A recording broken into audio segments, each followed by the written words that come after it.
Organic के refining plant में स्वागत करता हूँ जी। जय आरसीएम। जय आरसीएम। तो आज हम यहाँ पे देखेंगे कि हम health card refined rice bran oil कैसे बनाते हैं। तो सबसे पहले हम शुरुआत करेंगे धान से। धान सबसे पहले जब धान की कटाई होती है सबसे पहले वो मंडी में आता है जी।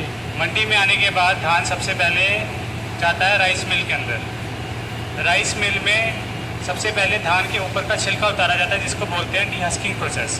उसमें से ब्राउन राइस बाहर आता है। ब्राउन राइस को जब पॉलिश करते हैं वाइट राइस बनाने के लिए तो उसकी जो ऊपर की लेयर होती है उसको बोलते हैं राइस ब्रान, जो कि इस तरह का दिखता है। This is known as rice bran. This is known as rice bran. पिट्ठी पिट्ठी। जब हमने ब्राउन राइस को पॉलिश करके वाइट राइस बनाया तो ये एपिडर्मिक लेयर आया जिसको बोलते हैं राइस ब्रान। अब जितना भी चावल का गुणकारी तत्व है वो सारा इसके अंदर आ जाता है। इसके अंदर गामा रेजोल टोकोफेरोल टोकोट्राइनोल स्क्वालिन फिर तेल जितना भी है सब इसके अंदर आ जाता है जी। अब सबसे पहले क्या किया जाता है, इस राइस ब्रान को सॉलिड एक्सट्रैक्शन प्लांट में ले जाया जाता है जिसपे इसके छोटे छोटे पैलेट बनाते हैं। छोटे छोटे पैलेट बनाने के बाद उसमें से क्रूड राइस ब्रान ऑयल निकाल लिया जाता है। This is known as crude rice bran oil. हमने राइस ब्रान से क्रूड राइस ब्रान ऑयल बाहर निकाल लिया बाय यूजिंग सॉल्वेंट एक्सट्रैक्शन।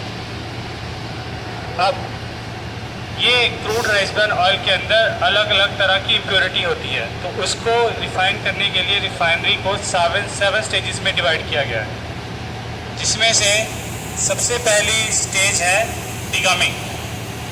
तो ये गम्स एक तरह की इम्प्योरिटी है। अब ये गम्स की इम्प्योरिटी को रिमूव करने के लिए दो तरीके हैं। या तो इसके अंदर लोग तेजाब डालते हैं, लेकिन यहाँ पे टोटली जो तेजाब का काम कुछ भी नहीं होता। तो यहाँ पे क्या होता है, यहाँ पे हम यूज़ करते हैं एंजाइम। एंजाइम क्या काम करता है कि वो जो इम्प्योरिटी है उसको हाइड्रोफोबिक, मतलब ये जो इम्प्योरिटी है ये पानी के पास नहीं आती, पानी से दूर भागती है। तो एंजाइम क्या काम करता है, इस इम्प्योरिटी को हाइड्रोफोबिक से हाइड्रोफिलिक, मतलब पानी के पास आने के केपेबल बना देता है एंजाइम। तो उसकी वजह से जब इसमें एंजाइमेटिक रिएक्शन करने के बाद इम्प्योरिटी का हमने नेचर चेंज कर दिया तो फिर उसको क्या करते हैं, थोड़ा सा पानी ऐड करते हैं। थोड़ा सा पानी ऐड करने के बाद वो इम्प्योरिटी भारी हो जाती है तो सेंट्रीफ्यूगल मशीन से जब उसको पास करते हैं, जैसे दूध में से क्रीम निकाल देते हैं, वैसे ही गाढ़ेपन में से इम्प्योरिटी बाहर आ जाती है। तो क्रूड ऑयल में से ये हमने इम्प्योरिटी बाहर निकाल दी तो हमारा आया डिगम्ड ऑयल बाहर आ गया। तो कच्चे तेल में से हमने पहली इम्प्योरिटी निकाली तो डिगम्ड ऑयल हमारा बाहर आ गया। This is the first step of the refining. और इसमें हमने गम्स को बाहर निकाल दिया। उसके बाद हमारा सेकंड स्टेप आता है ब्लीचिंग। अब ये डिगम्ड ऑयल को हम क्या करेंगे, हम इसका कलर साफ करेंगे। किसी भी तेल में 3 तरह का नेचुरल कलर होता है, रेड, येलो एंड ग्रीन। तो उन कलर को, इम्प्योरिटी को निकालने के लिए क्या मीडियम यूज़ किया जाता है, ब्लीचिंग क्ले। जो नेचुरल क्ले, जैसे हम घर में मुल्तानी मिट्टी यूज़ करते हैं वैसे ही हमारा नेचुरल क्ले का प्रॉपर्टी होता है कि वो कलर एब्जॉर्ब कर लेता है। तो हम क्या करते हैं, इस तेल के अंदर एक्टिवेटेड क्ले और एक्टिवेटेड कार्बन डालेंगे और फिर जब उसको रिएक्शन करेंगे तो जितने भी उसका कलर है, रेड, येलो एंड ग्रीन, वो मिट्टी के अंदर एब्जॉर्ब हो जाएगा और उसमें से हमारा ब्लीच्ड ऑयल बाहर आएगा। दिस इज, और हमारा ब्लीच्ड राइस ब्रान ऑयल वापस बाहर आ गया। ये हमारा सेकंड स्टेज हो गया।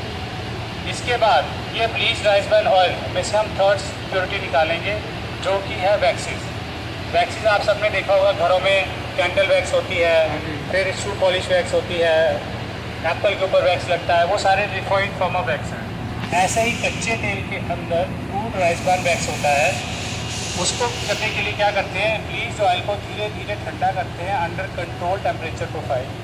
जब इसको धीरे धीरे ठंडा करते हैं तो वैक्स से क्रिस्टल बन के बाहर आ जाते हैं। वैक्स से क्रिस्टल बन के बाहर आके इस तरह का वैक्स अलग हो जाता है इसमें से। This is known as wax. ये क्रूड वैक्स है।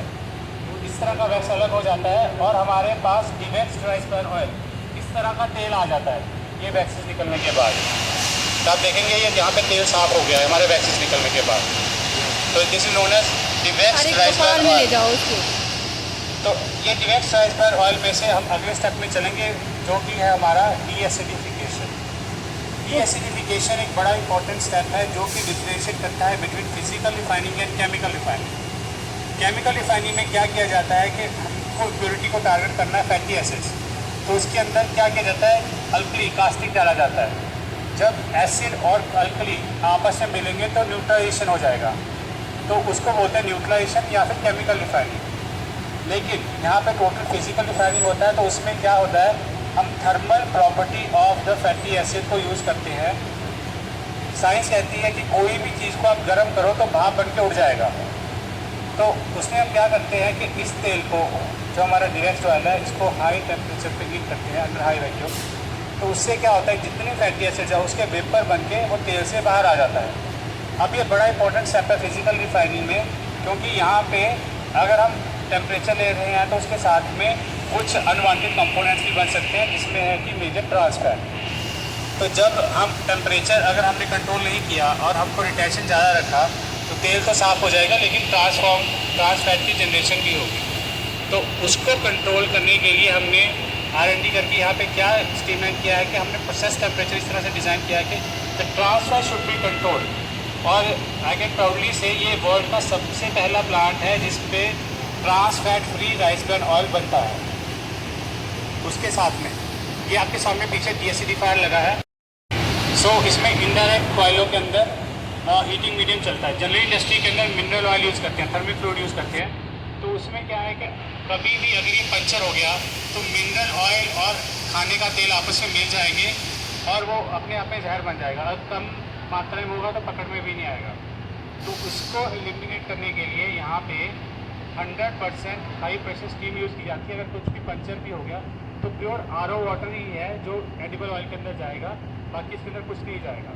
तो ये हमारा फोर्थ स्टेप हो गया डीएसिडिफिकेशन, विंटराइजेशन। दिस इज़ द मतलब ये डीएसिडिफायर ऑयल है, ये हमारा फोर्थ स्टेप हो गया। उसके बाद हम जाते हैं विंटराइजेशन में। हमने देखा होगा राइस ब्रान ऑयल का फैटी एसिड प्रोफाइल बिल्कुल बैलेंस्ड है, जिसके अंदर सफ़ा, म्यूफा, प्यूफा तीनों बैलेंस फॉर्म में मिलते हैं। तो जो नेशनल इंस्टीट्यूट ऑफ न्यूट्रिशन है वो कहता है कि आपको तीनों फैटी एसिड बैलेंस प्रपोर्शन में लेने चाहिए। इसकी वजह से ही राइस ब्रान ऑयल को हेल्दी ऑयल माना जाता है। इसकी वजह से राइस ब्रान ऑयल को हेल्दी ऑयल माना जाता है। अभी क्या है कि जो भी चीज़ में सैचुरेटेड फैट है तो उसमें थोड़ा सा कम टेम्परेचर के अंदर जमावट आ सकता है। बेस्ट एग्जांपल है देसी घी का। देसी घी प्योर सैचुरेटेड फैट है, वो भी ठंड के टाइम में जम जाता है। तो वैसे ही राइस ब्रान ऑयल के अंदर लगभग 25% के लगभग सफ़ा कंटेंट है, सैचुरेटेड फैट कंटेंट है, जो नेचुरल रूप से प्रेजेंट है, जिसका कोई नुकसान नहीं है, बॉडी के अंदर फ़ायदा है, क्योंकि वो हमको तीनों फैट सफ़ा प्यूफा बैलेंस पर फॉर्म में लेने चाहिए।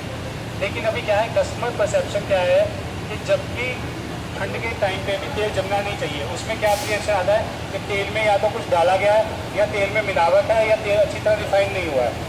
तो उसको ठीक करने के लिए क्या है, विंटराइजेशन स्टेप इंट्रोड्यूस किया गया। इसके अंदर तेल को कम टेम्परेचर पे ठंडा करके जो उसका सैचुरेटेड फैट है, जो कि तेल को हेजीनेस दे सकता है, उसको क्रिस्टलाइज किया जाता है और फिल्टर करके बाहर निकाला जाता है। इसमें से विंटराइज्ड ऑयल बाहर आता है। तो ये डीएसिडिफायर ऑयल में से हमने विंटराइजेशन किया तो ये इस तरह का तेल बन जाता है after winterization. This is the 5th step. उसके बाद आता है तेल का 6th step which is known as post bleaching. एक बार तेल को फिर से ब्लीच किया जाता है, जिसमें तेल को, जिसमें से उसके जो हैं अपना जो पेरोक्साइड्स है, एल्डिहाइड्स है, हाइड्रोकार्बन है, उसको रिमूव किया जाता है। उसको रिमूव करने के लिए क्या स्टेप है, पोस्ट ब्लीचिंग। तो पोस्ट ब्लीचिंग करके फिर एक्टिवेटेड कार्बन डालते हैं, तो इस तरह का तेल बन जाता है with after the post bleaching step. उसके बाद आखिरी स्टेप आता है विच इज़ नोन एज डिओडोरेशन। डिओडोरेशन में क्या करते हैं, उसका पर्पज़ है कि तेल में से ऑर्डर को काटना। कोई भी ऑयल होगा, रिफाइंड ऑयल, तो उसमें से आपने देखा होगा ऑर्डरलेस होता है और उसका खुद का कोई टेस्ट नहीं होता। तो उसको ठीक करने के लिए क्या किया जाता है, डिओडोरेशन स्टेप है। इसमें तेल को फिर से टेम्परेचर पे हीट किया जाता है, तो उसमें से ये फाइनल ऑयल बन के बाहर आ जाता है which is has start rice bran oil. तो सबने कच्चे तेल से स्टार्ट करके ये हमने फाइनल ऑयल इसको बना लिया, has start rice bran oil. इसमें कोई भी केमिकल प्रोसेस नहीं करते सर, मतलब फिजिकल प्रोसेस है जिसके अंदर इसको टेम्परेचर ले लिया, ठंडा कर लिया, इस प्रोसेस से यूज करते हैं। 25 घंटे में, 24 से 30 घंटे में प्रोसेस कर देते हैं। जब ये राइस में से निकलता है इसको प्रोसेस कर देते हैं। फिर ये कि पंजाब में जो तैयार हुआ बसोधरा है यहाँ। हाँ, अभी बाहर से लाने की जरूरत नहीं पड़ रही। नहीं। फैक्ट्री का विजिट, ये पूरा बाबा इतना इसमें गर्मी हो रही है बहुत ज़्यादा क्योंकि तेल निकल रहा है यार। तो अगर तेल निकल रहा है तो कितना गर्म होता है ये आप देख सकते हो। और यहाँ पे लोग काम करते हैं।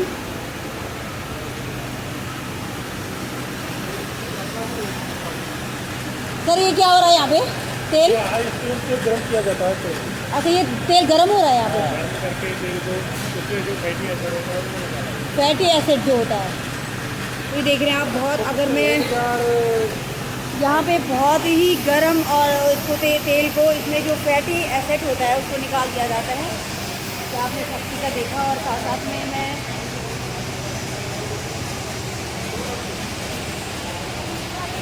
कंडीशन के अंदर तेल को ठंडा करेंगे तो वैक्स के क्रिस्टल बन के तेल से बाहर आ जाएगा।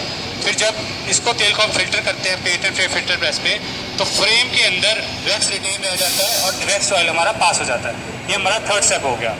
उसके बाद डीएसिडिफायर आपने देखा था पीछे लगा हुआ था, उसमें हम क्या करते हैं, तेल को गर्म करते हैं अंडर हाई वैक्यूम। जब हम तेल को गर्म करते हैं तो उसमें से फैटी एसिड्स के जो वेपर है वो डिस्टिल आउट हो जाते हैं। डिस्टिल आउट होने के बाद उसको कंडेंस कर लेते हैं, जो कि मार्केट में बिक जाता है as a raw material for making soaps and detergents. और हमारा यहाँ पे डीएसिडी फाइल हमारा बाहर आ गया, जहाँ पे हमने गामा राइजल को भी बचा के रखा और सामने ट्रांसफैट भी नहीं बनने दिया। उसके बाद हमारा फिफ्थ स्टेप आता है विंटराइजेशन। विंटराइजेशन वो कोल्ड रूम के अंदर लगा है, जिसके अंदर वही हमारे कुछ पैसेज लगे हैं। उसका हम तेल को धीरे धीरे ठंडा करके जो सैचुरेटेड फैट है जो कि तेल को कोल्डर कंडीशंस के अंदर हेजीनेस दे सकता है उसको रिमूव कर देते हैं। है। सर एक मिनट थोड़ा गाढ़ा हो जाता है सर्दी की वजह से। सर्दी उसका कारण है राइस ब्रान ऑयल के अंदर सफ़ा, लूफा, प्यूफा, बैलेंस है। इसके अंदर 25% सफ़ा है। जिस भी तेल के अंदर सफ़ा कंटेंट होगा वो सर्दियों में हेजीनेस देगा ही देगा। देसी घी प्योर सफ़ा है, जम जाता है। इसके अंदर राइस ब्रान ऑयल में 25% सफ़ा है, जो कि हमको लेना भी चाहिए क्योंकि सफ़ा हमको बैलेंस प्रोपोर्शन में चाहिए। वो कोल्डर कंडीशन के अंदर वो सफ़ा 25% सफ़ा है, वो उसको तेल को हेजीनेस इम्पार्ट करता है। नो डाउट साइंटिफिकली बात करें तो वो एक तरह का तेल है और वो उसमें कोई खराबी नहीं है, ना उसमें कोई मिलावट है, ना उसमें इम्प्योरिटी है, ना वो अनरिफाइंड तेल है। वो पूरी तरह से रिफाइंड किया हुआ स्वच्छ तेल है, साफ़ सुथरा तेल, हेल्दी तेल है, लेकिन उसमें सफ़ा कंटेंट होने की वजह से उसमें वो हेजीनेस आता है। जो तेल है आपने बोला जो तेल ब्रांड का ही है, वो ब्रांड का ही है, वो नेचुरल प्रॉपर्टी है राइस ब्रान ऑयल की। डाउट क्या होता है? तो दोस्तों आपने देखा कि कैसे कंपनी का विजिट हमने करा, जो गामा ओरिजिनल है और जो तेल राइस ब्रांड ऑयल है। तो आपने पूरा देखा, तो अब आपको आई होप कि आपको बहुत अच्छा लगा होगा और अब आप अपने स्वास्थ्य के प्रति जागरूक होंगे। और इस तेल को लेने के लिए आप ममता रावत से संपर्क करें और हमारे अपलाइन भी हैं। और थैंक यू इनका कि इन लोगों ने हमें ये कंपनी का विजिट करवाया, इनके माध्यम से ही हो पाया। तो वीडियो को पूरा देखने के लिए बहुत बहुत धन्यवाद। नमस्कार, प्रणाम और फिर मिलते हैं एक और वीडियो के साथ। तब तक के लिए प्रणाम।